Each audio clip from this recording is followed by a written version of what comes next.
Assalamualaikum warahmatullahi wabarakatuh. Nama saya Rahmat Wahyudin, NIM 2011025 dari kelas 2A Prodi Tadris Bahasa Indonesia YN Bengkulu. Saya ingin menjelaskan bab 3 tentang fungsi sastra dan bab 4 teori, kritik, dan sejarah sastra di dalam buku Teori Kesusastraan Rene Wellek dan Austin Weren.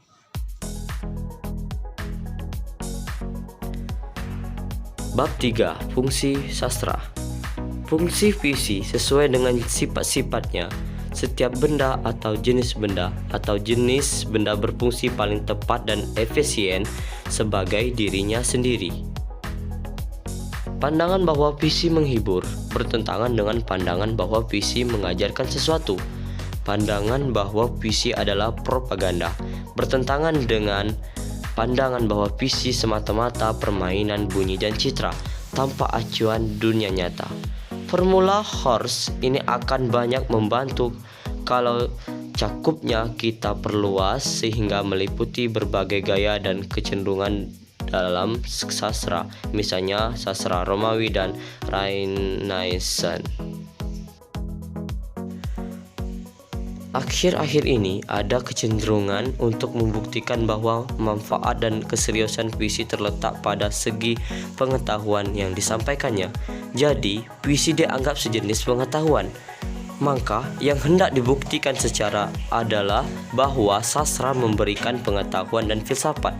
Pada zaman neoklasik, Samuel Johnson masih menganggap bahwa visi menyampaikan hal-hal umum. Teori sastra dan apologetics menekankan sifat tipikal sastra dan kekhususannya. Pandangan bahwa seni menemukan kebenaran atau memberikan pengertian baru tentang kebenaran berbeda dengan pandangan bahwa seni adalah propaganda. Dalam kata propaganda tersirat unsur-unsur perhitungan, maksud tertentu dan biasanya ditetapkan dalam kodrat atau program tertentu pula. Sedangkan seni yang baik, seni yang hebat, atau seni yang huruf besar bukanlah propaganda. Bab 4. Teori, kritik, dan sejarah sastra. Di dalam wilayah studi sastra perlu ditarik dan perbedaan antara teori sastra, kritik sastra, dan sejarah sastra. Kesusastraan dapat dilihat sebagai deretan karya yang sejajar yang tersusun secara kronologis dan merupakan bagian dari suatu proses sejarah. Teori sastra adalah studi prinsip, kategori, dan kriteria, sedangkan studi karya-karya konteks disebut kritik sastra dan sejarah sastra. Ada yang berusaha memisahkan sejarah sastra dan teori sastra dan kritik sastra. F.V. Bateson misalnya mengatakan bahwa sejarah sastra menunjukkan A lebih baik dari B. Penilaian selalu tersirat pada setiap pilihan bahan. Ada alasan lain untuk memisahkan sejarah sastra dari kritik sastra. Penilaian merupakan hal yang penting, tidak dapat disanggah, tetapi dikatakan pula bahwa sejarah sastra mempunyai kriteria dan standarnya masing-masing, yaitu kriteria dan nilai zaman yang sudah lalu. Kita harus memakai standar mereka dan berusaha menghilangkan segala prospeksi kita sendiri.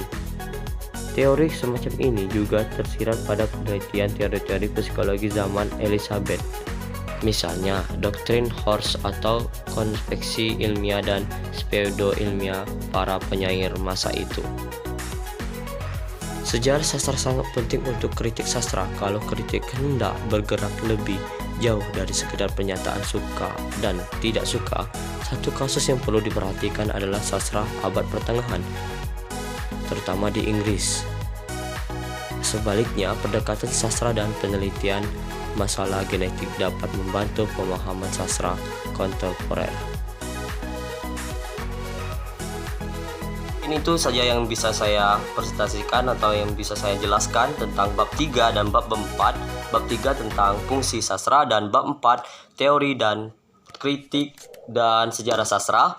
Itu saja yang bisa saya sampaikan. Saya akhiri, wabillahi taufiq hidayah. Wassalamualaikum warahmatullahi wabarakatuh.